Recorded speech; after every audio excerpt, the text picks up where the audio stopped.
And I always say to our people, if the customer's talking, we're winning. We're winning.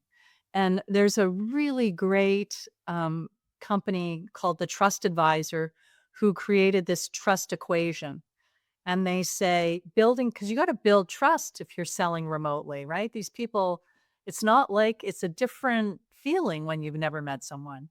So the trust equation goes like this: T for trust equals your credibility, your reliability, and intimacy, which is the way you make people feel, all divided or diminished by your self orientation. And the worst thing that happens is salespeople go on and on and on and they never take a breath, right? And you got to give someone space on on a Zoom call or a Teams call, right? And I've had to work really hard at that because I could just keep rolling. And sometimes you got to stop for 3 seconds. Yeah, it's we like on Gong or any of, those platforms, you can see how much time the customer's talking versus your own team is talking. And sometimes we'll be like, well, why didn't they move forward? And the salesperson will be like, I don't know. And I'm like, well, you don't know because you talked 90% of the call. Like you only gave them so little time to actually tell you or like listen to them.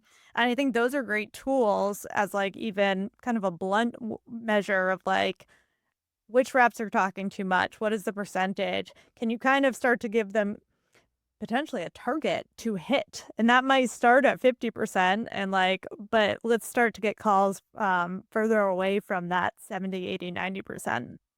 And I think part of the challenge there is a lot of salespeople don't have the business experience of the person they're talking to, Yep. right? So they get to this point and they go, gosh, I'm out of questions. I'm out of questions. And so my rule of thumb when I'm out of questions and I don't know where to go is I do the following. I say, well, you know, tell me more and just be quiet. And that just moves it back to the client or the prospect and they can tell you more. And you can start to go, okay, here's where I want to go. But it really, I think the professional services industry does a really good job of teaching discovery. But beyond that, it all seems to be show up and throw up, Yeah. you know? Yeah, I think you bring a very good point. Professional services is the hardest thing to sell because it's all about relationship, right? If you don't have a relationship, it's really hard to do this. I'm finding this with my own consulting that that's the key piece. Needless to mention, you have to keep up with these contacts as well, right? It's not only show and tell and it's occasional once per quarter. No, no, you got to keep people warm.